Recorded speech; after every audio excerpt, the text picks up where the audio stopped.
अस्सलाम वालेकुम student, I hope you are doing well and staying safe. अच्छा बेटा, जैसे कि हम लोग 3 लेक्चर पढ़ चुके हैं बायोलॉजी के और आज हम लोगों ने चौथा लेक्चर पढ़ना है, तो प्लीज़ आप लोग पहले 3 लेक्चर देख लीजिएगा। उसमें शॉर्ट क्वेश्चंस मोस्ट इंपॉर्टेंट हैं, वो आप लोगों के शॉर्ट क्वेश्चंस आते भी हैं और मैंने उनमें कॉन्सेप्ट्स क्लियर करवाए हैं, शॉर्ट क्वेश्चंस बताए हैं। अगर आप लोगों का किसी किस्म का कोई सवाल हो तो कमेंट बॉक्स में ज़रूर पूछिएगा। मैं कोशिश करूँगी आपके तमाम सवालात के जवाब दे सकूँ। अगर आप लोगों को किसी न किसी किस्म का कोई मसला हो तो आप लोग मुझसे कमेंट बॉक्स में पूछ सकते हैं। ठीक है, आज हम लोगों ने पढ़ना है बेसिकली बेटा Quranic instruction to reveal the study of life. हमें कुरान क्या बताता है हमारी जिंदगी के बारे में।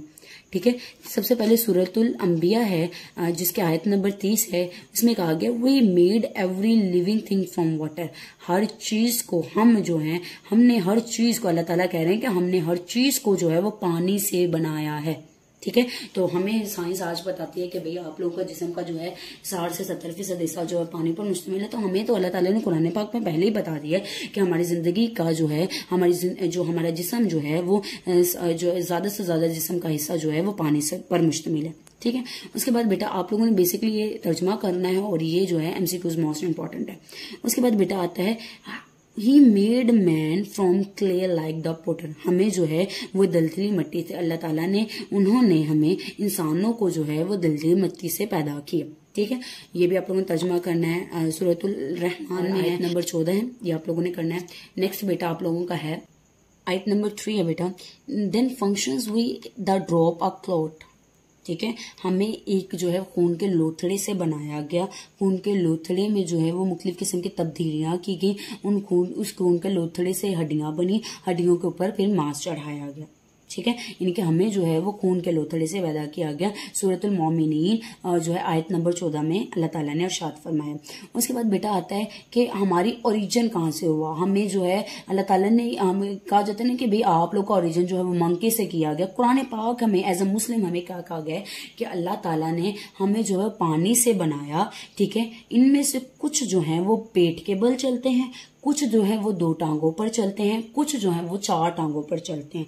और अल्लाह ताला बेनियाज है और अल्लाह ताला ने हर एक चीज, बेशक अल्लाह ताला हर चीज पर कादिर है।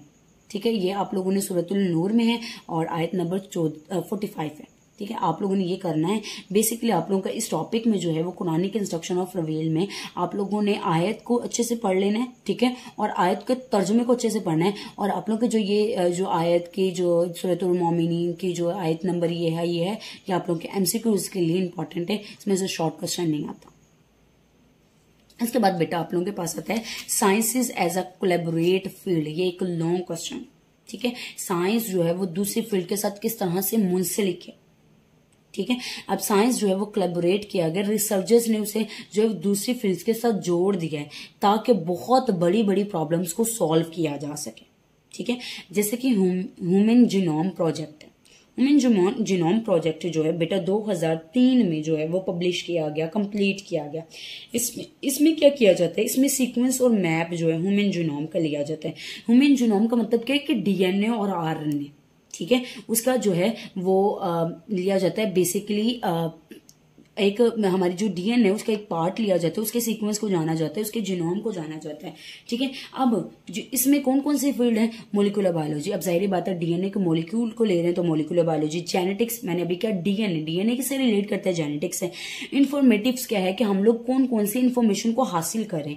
कंप्यूटर साइंसेज, अब जाहिर बात है डीएनए है और डीएनए का जो है वो इमेजेस किस पे क्रिएट किए जाते हैं, कंप्यूटर साइंसेज पे। ठीक है, तो अब इन तमाम चीजों को जोड़कर एक नया प्रोजेक्ट बनाएगा जिसे ह्यूमन जीनोम प्रोजेक्ट बोला जाता है। ठीक है, उसके बाद बेटा क्लाइमेट चेंज रिसर्च। आपको पता है कि दिन ब दिन हमारा जो है वो क्लाइमेट चेंज हो रहा है। अक्सर आपने खबरों में सुना है भाई आज जो है वो कल बारिश होगी। ठीक है, इसके अलावा कल बादल आएंगे, कल आंधी आएगी। अब वो किस रिसर्चर के, वो क्लाइमेट रिसर्च चेंज रिसर्चर के थ्रू उन्हें पता चलता है। ठीक है, उन्होंने कोलैबोरेट किस के साथ, एटमोस्फेरिक साइंस, जाहिर बात है एटमोस्फेयर के बारे में, क्लाइमेट के बारे में जान रहे हैं तो ये साइंस इंपॉर्टेंट है। इकोलॉजी आपको पता है कि बेटा ह्यूमंस का और इन्वायरमेंट का रिलेशनशिप है। ठीक है, तो हमारा जो किरदार है, ठीक है, इन्वायरमेंट के साथ उसके बारे में स्टडी। इकोनॉमिक्स क्या है कि हमारा जो है इन्वायरमेंट में, अब जाहिर बात है कल जो है वो गर्मी पड़ेगी तो क्या है कि हमारे दरख्तों की तादाद कम है। ठीक है, अब दरख्तों की तादाद इकोनॉमिकल लेवल है। ठीक है। उसके अलावा सोशियोलॉजी है। सोशियोलॉजी का मतलब क्या, ऑर्गेनिजम्स किस तरह से बिहेव कर रहे हैं, ऑर्गेनिजम्स का अपने इन्वायरमेंट के रिलेटेड ताल्लुक क्या है, वो किस तरह से अपने इन्वायरमेंट को इम्प्रूव करने की कोशिश कर रहे हैं। तो इन तमाम चीजों को कोलैबोरेट करके एक नया फंक्शन, एक नई फील्ड बनाएगी जिसको बोला जाता है क्लाइमेट चेंज रिसर्च। ठीक है बेटा, यहाँ पर कुछ क्वेश्चंस बन सकते हैं। Right few sciences as a collaborate field biology, आप लोग ह्यूमन जीनोम प्रोजेक्ट भी बोल सकते हैं, क्लाइमेट चेंज प्रोजेक्ट भी बोल सकते हैं, ठीक है, रिसर्च भी। How many sciences collaborate with climate change research, तो आप लोगों ने कहना है atmospheric science, ecology, economics and sociology. ठीक है। अच्छा बेटा, आगे हम लोगों ने पढ़ना है मेडिसिनल रिसर्च। मेडिसिनल रिसर्च क्या है? मेडिसिनल रिसर्च बेटा हमारे पास एक ऐसी रिसर्च है जो मेडिसिन से रिलेटेड हो, यानी कैंसर अगर किसी को हो रहा है तो हम क्या करेंगे, हम लोग इंटोकोलॉजिस्ट से यानी कैंसर कंसल्टेंट से मशवरा करते हैं।